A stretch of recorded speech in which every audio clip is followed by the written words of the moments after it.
The alarm at Riverside First National Bank began screaming at exactly 2:47 p.m. on a Tuesday afternoon. By 2:50, 3 police cruisers had surrounded the building. By 2:55, Detective Marcus Chen was on scene, his heart sinking as he looked through the bank's front windows. 12 people. He could see 12 people on their knees, hands behind their heads in the center of the lobby, and standing over them, a hunting rifle in his hands, was a man in his 60s, gray hair, weathered face, the kind of face that belonged to someone's grandfather, not an armed bank robber. "We have a hostage situation," Marcus said into his radio, his voice tight. "Single-armed suspect, 12 civilians, no shots fired yet." "Copy that," the dispatcher's voice crackled back. "SWAT is en route to ETA 12 minutes, 12 minutes. Marcus looked at his watch, then back at the bank. The man with the rifle was pacing now, agitated, saying something to the hostages that Marcus couldn't hear through the glass. Marcus. Sarah Kim appeared at his elbow, slightly out of breath. She'd come from the academy, only 3 blocks away. "What's the situation?" "Single suspect. Older male, armed with what looks like a hunting rifle, 12 hostages. He hasn't made any demands yet." "Has he tried to rob the bank?" Marcus frowned. "That's the thing. He hasn't touched the money. The teller said he walked in, fired 1 shot into the ceiling, and ordered everyone to the floor. But he didn't ask them to open the vault. Didn't go near the cash drawers, just corralled everyone in the center and waited." Sarah's eyes narrowed. "Then what does he want?" Before Marcus could answer, his phone rang. "Thomas Mercer."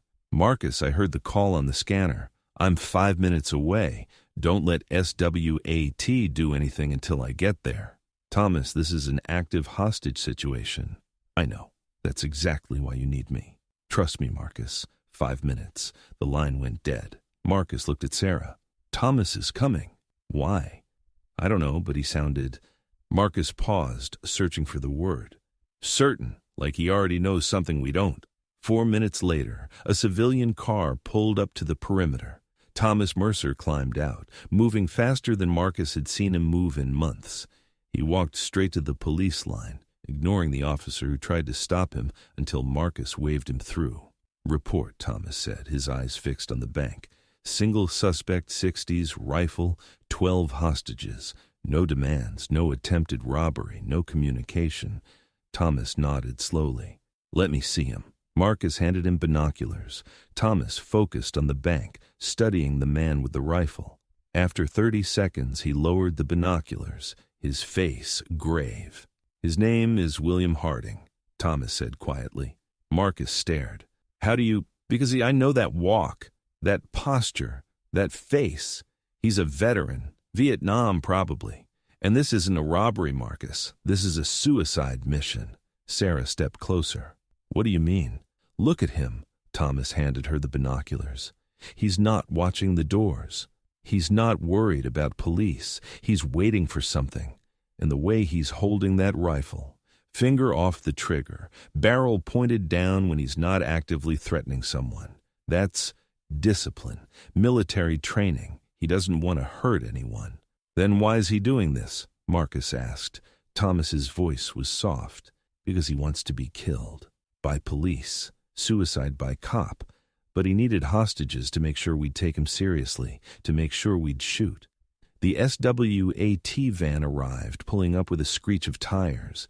The team commander, a hard-faced man named Captain Reeves, stepped out in full tactical gear. "Chen," Reeves barked. "Situation?" "Single suspect, 12 hostages. No shots fired except 1 warning shot." "Then this is simple," Reeves interrupted. "We breach, we neutralize the threat, we extract the hostages. 5 minutes." "No." Thomas stepped forward. Reeves looked at the old man in a cardigan like he was an insect. "And you are?" "Thomas Mercer, FBI Behavioral Analysis, retired, and if you breach that bank, everyone inside dies, including your team." Reeves's face darkened. "Old man, I don't know who you think you are." "He's right." Marcus stepped between them. Captain, I'm requesting we attempt negotiation first. Negative. Every minute we wait, that suspect could... A gunshot rang out from inside the bank. Everyone froze. Then chaos. SWAT members rushed to positions. Reeves grabbed his radio. All units, shots fired, shots fired. Prepare to breach. Wait! Thomas shouted. He had the binoculars up again. Nobody's hurt. He fired into the ceiling again. He's trying to get your attention. As if on cue, the bank's front door opened slightly. A cell phone skittered out onto the pavement. Marcus looked at Thomas. He wants to talk. No, Thomas said quietly. He wants me to come in. The first thing Thomas noticed when he stepped through the bank's front door, hands raised, no weapon, no vest, against everyone's advice, was the smell, fear. 12 people packed into the center of a room, terrified, some crying, some praying. The acrid smell of panic sweat mixed with the burnt cordite from the rifle shots. The second thing he noticed was the man with the gun. William Harding was 63 years old. Thomas could see that now up close. His gray hair was military short. His flannel shirt was clean but worn. His jeans had patches, and his hands gripping the hunting rifle were steady. But his eyes were empty. The eyes of a man who'd already decided to die. "Stop there," Harding said. His voice was hoarse, tired. "Who are you?" "My name is Thomas Mercer. I'm a consultant with the Riverside Police. I'm not armed." Thomas slowly turned, showing he had no weapon. "May I come closer?" "Why?" "Because I think we should talk." Man to man, Harding's eyes narrowed. They send an old man to negotiate with me that's supposed to make me feel bad? Make me surrender? "No," Thomas said honestly. "They sent me because I'm the only one out there who understands why you're doing this." Something flickered in Harding's eyes. Surprise, then suspicion. "You don't know anything about me.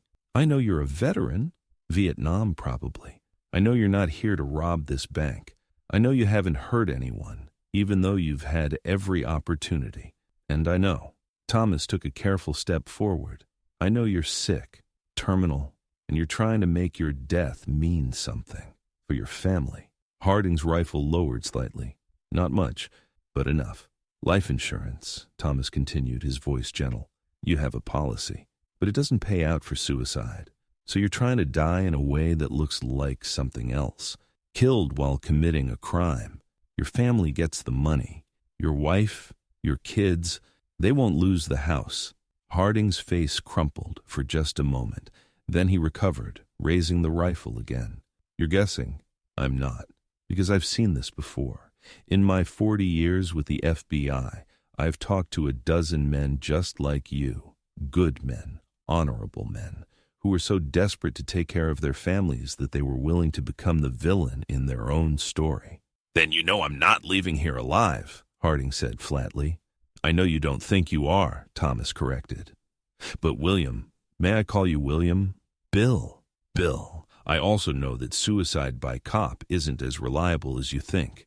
Sometimes the police miss, sometimes they hit you but don't kill you, and you spend your last months in a hospital bed, in pain, under arrest. And sometimes," Thomas paused, "sometimes they accidentally hit a hostage.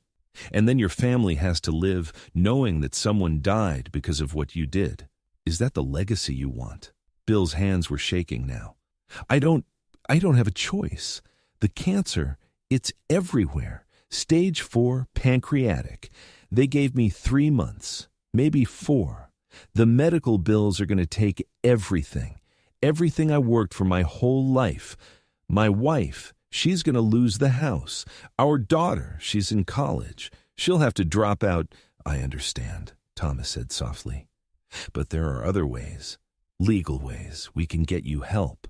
Financial assistance, legal aid, hospice care." "I tried," Bill's voice cracked. "I tried all of it. You know what they told me? Sorry, you make too much money to qualify. You know what my too much money is? $38,000 a year. Retirement from the post office. That's too much for help, but not enough to actually live on." Thomas felt his heart break. This man, this good, desperate, dying man, had been failed by every system designed to help him. "Then let me help you now," Thomas said. "Let these people go. And let me stay. We'll figure this out together." Bill laughed bitterly. "You want to be my hostage? You're 73 years old. You should be home with your grandkids, not volunteering to die." "I don't have grandkids," Thomas said, "but I do have people who depend on me. Students, colleagues, and if I let you die today without trying everything I can to save you, I'll have failed them, because they need to see that there's always another choice." Bill stared at him. "You're serious?" "Completely." For a long moment, no one moved. The hostages watched, hardly daring to breathe. Outside, through the windows, Marcus and the SWAT team waited, weapons trained. Then Bill did something no one expected. He started to laugh. Not a bitter laugh this time. A real, genuine laugh tinged with something close to relief. "You know what's funny?" Bill said. "I came here to die like a criminal, but you're talking to me like I'm still human, like I'm still worth saving." "Because you are," Thomas said. "And I'm not leaving until you believe that too." Thomas has been in there for 3 hours. Marcus Chen paced behind the police barricade, his phone pressed against his ear, his other hand running through his hair for the 100th time. "I know," Sarah Kim said beside him, her voice tight with worry. "But he's still alive. That's something." "Is it?" Marcus turned to face her. "We have no visual, no audio. The negotiator phone went dead 20 minutes ago. For all we know, Thomas is—" "Don't," Sarah cut him off. "Don't finish that sentence." Captain Reeves approached, his face grim. "Chen, we're out of time. The mayor's office is breathing down our neck. We've got news helicopters circling. This is becoming a media nightmare. I'm calling for tactical entry." "Give it 10 more minutes," Marcus pleaded. Thomas is a 73-year-old retired agent who walked into a hostage situation unarmed," Reeves snapped. "He's not in command here."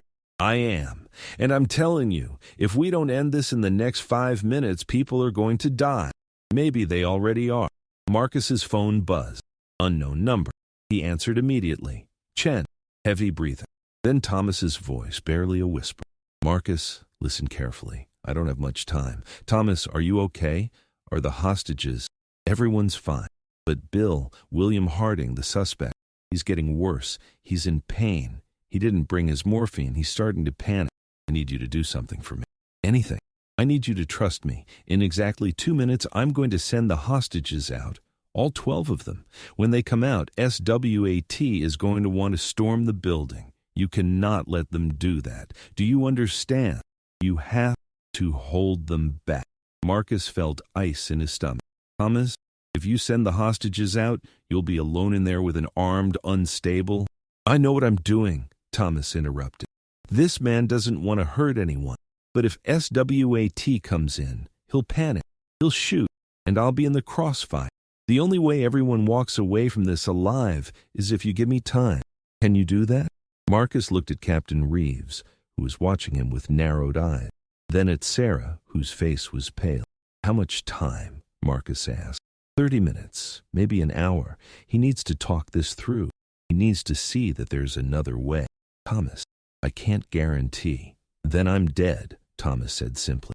"Because if SWAT comes in, this man will make them shoot him, and I'm standing right next to him. So you need to decide, Marcus. Do you trust me or not?" Marcus closed his eyes.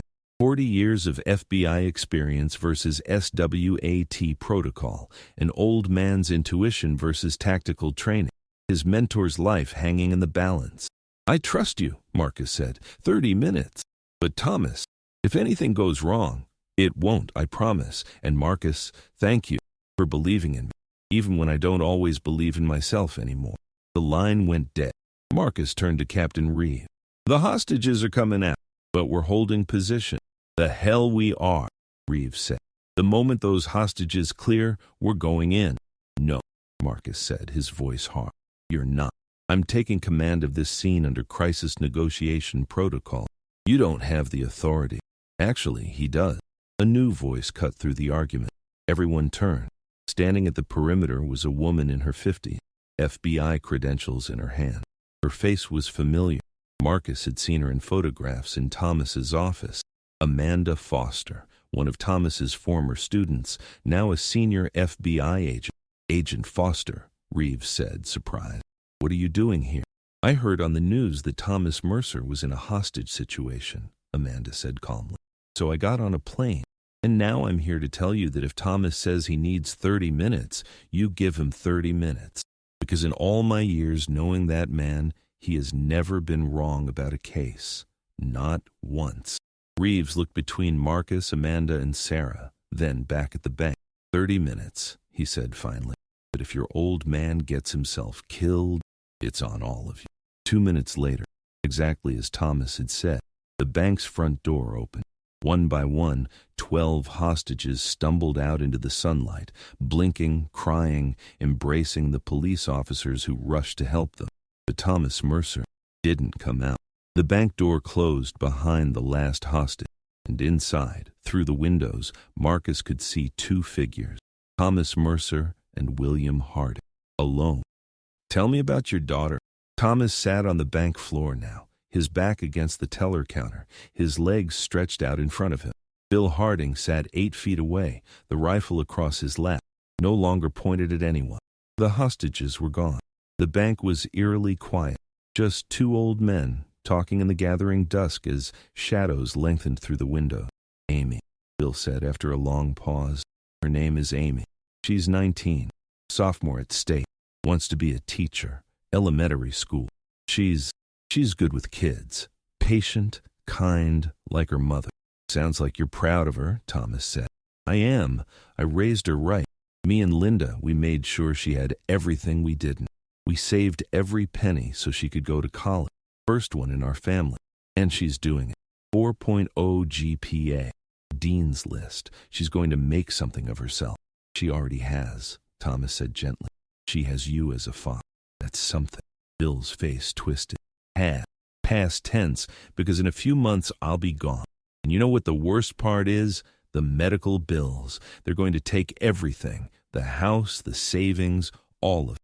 Amy's college fund, gone. Because I got sick. Because my body betrayed me. And now Linda and Amy are going to pay for it for the rest of their lives. Thomas was quiet for a moment. Then, I lost my wife to cancer 27 years ago. Pancreatic like yours. Bill looked up, surprised. Her name was Eleanor, Thomas continued. We'd been married 32 years. She was everything. And when she got sick, I did what you're doing. I tried to save her. I worked every hour I could, took every case, drove myself into the ground trying to pay for treatments, specialists, anything that might give us more time. Did it work? No, Thomas said softly. She died anyway. And all that work, all that desperation, it didn't save her. But you know what it did do? It took me away from her. In her last months, when she needed me most, I was barely there, always at work, always chasing the next case. When she finally passed, I realized I'd been so busy trying to save her life that I'd forgotten to just be with her, to hold her hand, to tell her I loved her, to make the time we had left count. Bill was silent, staring at the floor. Bill, Thomas said, if you die today in this bank, what will your family remember? The man who loved them so much, he was willing to commit a crime to provide for them. Or the man who was so afraid of leaving them poor that he made his last act on earth one of violence and fear. I don't want them to struggle, Bill whispered. Then don't make them carry the guilt of your death too, Thomas said, because that's what you're giving them, not money. Guilt. Amy will spend the rest of her life wondering if she could have stopped you. Linda will blame herself for not seeing the sign. And whatever insurance money they might get, it'll be tainted. Blood money from the day Dad died trying to rob a bank. What else can I do? Bill's voice cracked. I'm dying. I'm broke. The system doesn't give a damn about people like me. So tell me, what choice do I have? Thomas leaned forward. You can go home right now. We walk out of here together. You get arraigned. Probably reckless endangerment, maybe unlawful imprisonment, but you haven't hurt anyone. A good lawyer, someone sympathetic to your situation. You might get probation, counseling, maybe community service. I'll still die broke. Maybe, Thomas acknowledged, but you'll die with your family. You'll die with dignity. And Amy, she'll remember her father as a man who made a mistake. Yeah, but who had the courage to choose life, to choose his family, even when everything seemed hopeless. That's the legacy you leave, not this. Bill looked at the rifle in his lap, then at Tom. I'm scared, he said quietly, of dying, of the pain, of leaving them alone. I know, Thomas said. I was scared too. When Eleanor died, I thought I couldn't go on. But you know what saved me? The people who needed me, my students, my colleagues, the work. I found a reason to keep living. And Bill, your reason is waiting at home. Linda needs you. Amy needs you. Not your money, not your insurance policy. Just you, for whatever time you have left. A long silence filled the bank. Then Bill picked up the rifle, and Thomas tensed. But Bill didn't point it. He ejected the magazine, cleared the chamber, and set the weapon on the floor. I don't want to die in a bank, Bill said. I want to die in my bed, with my wife holding my hand. Is that still possible? Thomas smiled, tears in his eyes. Yes, that's absolutely possible. Let's go home, Bill. The ambulance doors closed on William Harding at 7:42 p.m. He was cuffed to the gurney, protocol, but conscious, calm, and surrounded by paramedics checking his vital signs. His wife, Linda, had been allowed to ride with him, and through the ambulance windows, Marcus could see them talking quietly, her hand gripping his. Thomas Mercer stood on the sidewalk, wrapped in a shock blanket, despite insisting he was fine, watching the ambulance drive away. You did it, Sarah said beside him, her voice thick with emotion. 4.5 hours. Everyone walked out alive. You did it. We did it, Thomas corrected. He looked at Marcus, who stood a few feet away, talking to Captain Reeves. Marcus held back SWAT. That took real courage, defying protocol because he trusted me. He trusts you completely, Sarah said. We both do. But Thomas, she hesitated. You scared the hell out of us, walking in there alone. No vest, no weapon, no backup plan. What if it had gone wrong? Thomas was quiet for a moment. Then, it almost did. Twice. Once when Bill's pain got so bad he nearly pulled the trigger just to make it stop. And once when he trailed off. What? When I looked at that rifle and thought how easy it would be, Thomas said softly. To just let him shoot. To not have to wake up tomorrow and face another day of being old and tired and wondering if anything I do still matters. Sarah grabbed his arm. Thomas, I'm okay, Thomas said quickly. I didn't do anything. I wouldn't do anything. But in that moment, I understood Bill completely. The fear, the hopelessness, the feeling that maybe everyone would be better off without you. And that's when I knew I could save him, because I'd felt it too. Marcus finished with Reeves and walked over, his face exhausted, but relieved. Thomas, the DA wants a statement. The FBI wants a debrief, and about 40 news crews want interviews. But first, he paused. You need to know something. Amanda Foster's here. Thomas's head snapped up. Amanda? My Amanda? She flew in the moment she heard you were in danger, Marcus said. She's the one who backed me up with Reeves. She told him that if Thomas Mercer said he needed time, we should give him all the time in the world. Thomas's eyes filled. I haven't seen her in 5 years, not since her mother's funeral.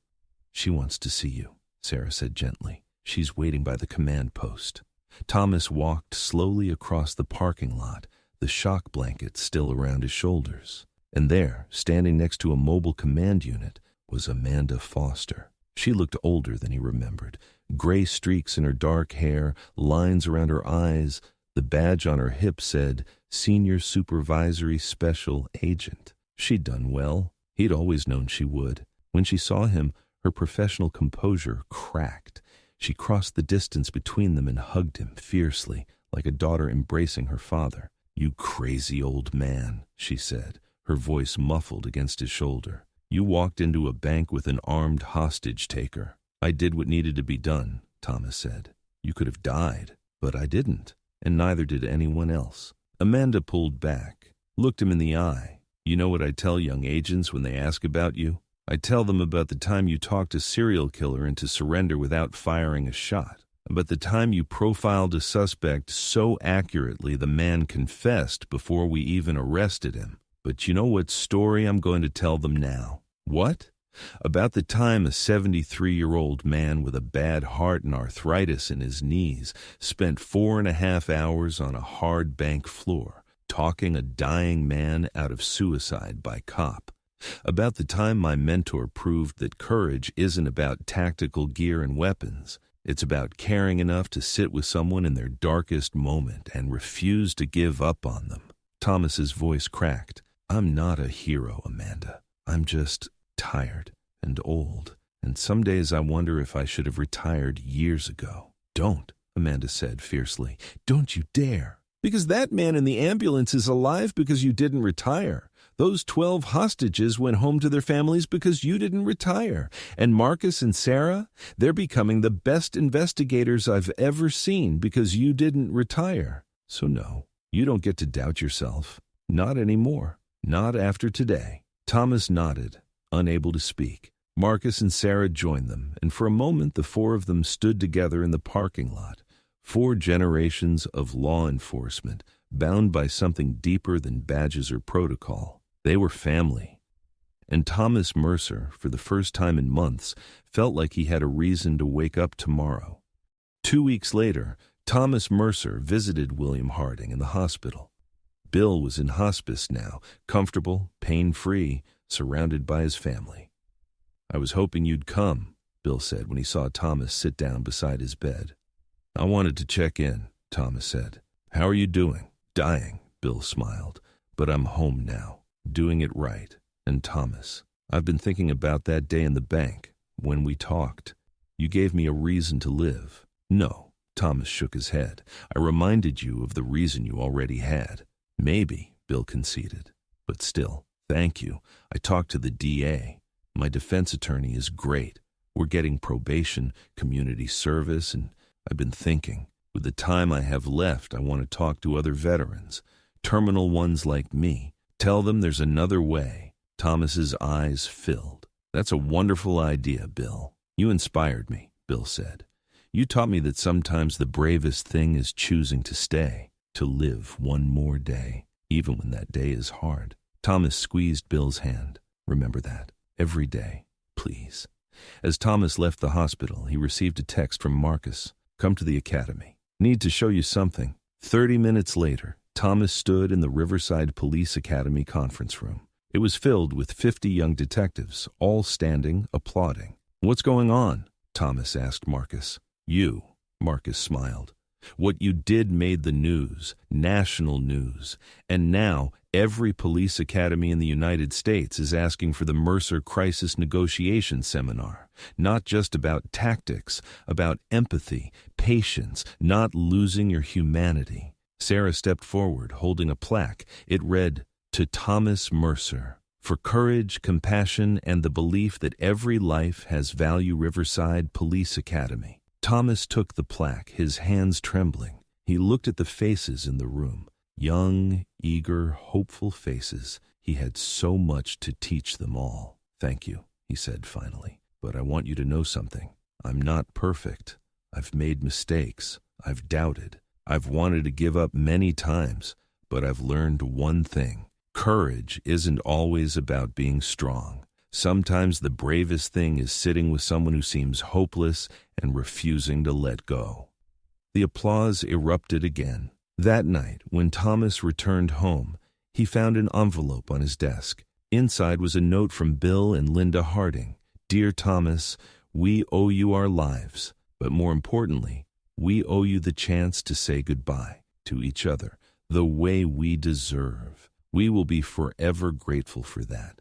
Bill talks about your conversation in that bank every day. He says, that man reminded me I'm still human. You did that for all of us. Thank you, Bill and Linda. Thomas folded the letter and placed it next to the photographs of Catherine Price, Jennifer Henderson, and the 6 victims. Next to them, he now added another photograph, one taken today. Bill Harding in his hospital bed, smiling, surrounded by his family. One more, Thomas whispered to the photograph. One more life saved, one more family given a second chance.